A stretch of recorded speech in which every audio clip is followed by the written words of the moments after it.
राम राम। दोस्तों, दिल्ली का चुनाव तो खत्म हो गया है। अब बारी है रिजल्ट की।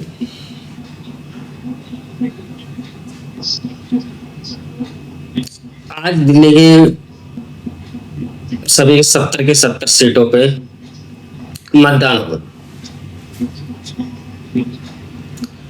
इसमें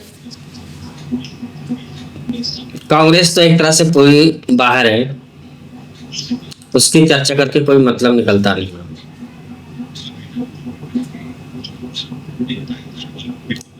इस मेन चुनाव की लड़ाई में कांग्रेस बाहर है, भाजपा और आम आदमी पार्टी जिसके सर्वे सर्वा केजरीवाल है,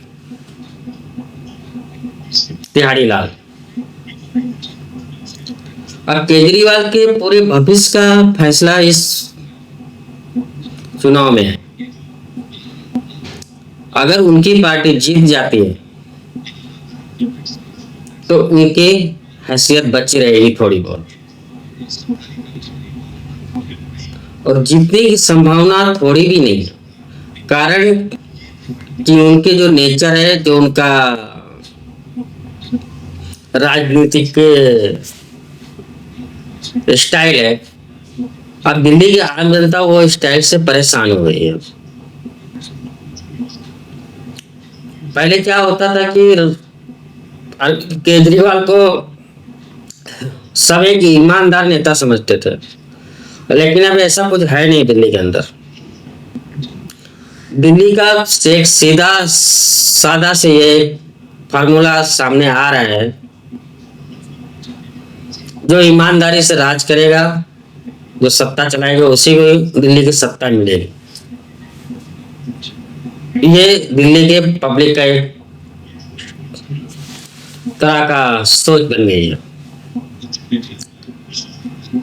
ईमानदार के मामले में केजरीवाल फिट नहीं बैठते। और रही भाजपा के, भाजपा अपने वादों पे एकदम हर जगह लगभग में 90% खरी उतरती है। जो वादा करती है वो पूरा करती है। देर सवेर सही, लेकिन करती जरूर है।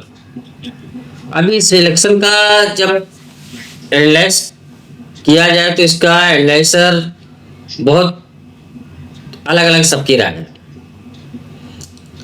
जो लेफ्टिस्ट पत्रकार है वो कह रहे हैं कि केजरीवाल सरकार बना रहे, क्योंकि महिला वोटर केजरीवाल की तरफ है। ये जो वामपंथी पत्रकार है या वामपंथी जो विचारवंत है, उनका ये कहना है। और राइट विंग का कहना है कि बीजेपी इस बार सरकार बना लेगी। उनका भी लॉजिक सही है कि 10-11 साल की सत्ता के खिलाफ पब्लिक हो गई है, और इस वजह से दूसरा भ्रष्टाचार है, बहुत सारे मुद्दे जिससे राइट विंगर को लगता है कि केजरीवाल सरकार बना नहीं पाएंगे और बीजेपी गवर्नमेंट बना पाएगी दिल्ली में। तो राइट विंग से तो हम भी आते हैं, तो हमारा भी दावा यही है कि केजरीवाल हार रहे हैं, अपनी सीट से भी हार रहे हैं और उनकी पार्टी भी हार रही है। वो कितना भी ताकत लगा ले, वो 25 सीट के अंदर रहेंगे और बीजेपी लगभग में 45 सीट के ऊपर जाएगी और 4-5 सीट जो है कांग्रेस के खाते में जा सकती है। 45, 25 और 5, ये मेरा अंदाजा है दिल्ली कि ये विधानसभा इलेक्शन का। ये चुनाव में बहुत सारे फैक्टर्स हैं, रोहिंग्या, बांग्लादेशी घुसपैठ, यमुना, भ्रष्टाचार जैसे बहुत सारे मुद्दे जो केजरीवाल के खिलाफ थे। इस वजह से मुझे तो 101% लग रहा है कि कांग्रेस और केजरीवाल मिल के भी सरकार नहीं बना पाएगी। भारतीय जनता पार्टी बहुमत से दिल्ली में सरकार बना रही है और इसके बहुत सारे जो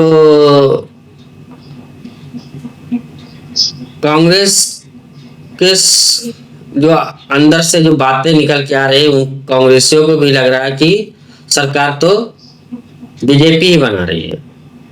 क्योंकि आप ये देखो, जब दिल्ली विधानसभा की जब तारीख घोषित हुई थी, तब राहुल गांधी प्रचार के लिए निकले थे, लेकिन उनको क्या लगा कि हम प्रचार करेंगे तो वोट कट जाएंगे और आम आदमी पार्टी की सरकार नहीं बनेगी। इसलिए वो बीच में भी प्रचार छोड़ करके तबीयत खराब हो गया, आप लोग सुना होंगे, बीमार हो गया राहुल गांधी। वो बीमार वगैरह कुछ नहीं हुए थे, वो एक नाटक था उनका।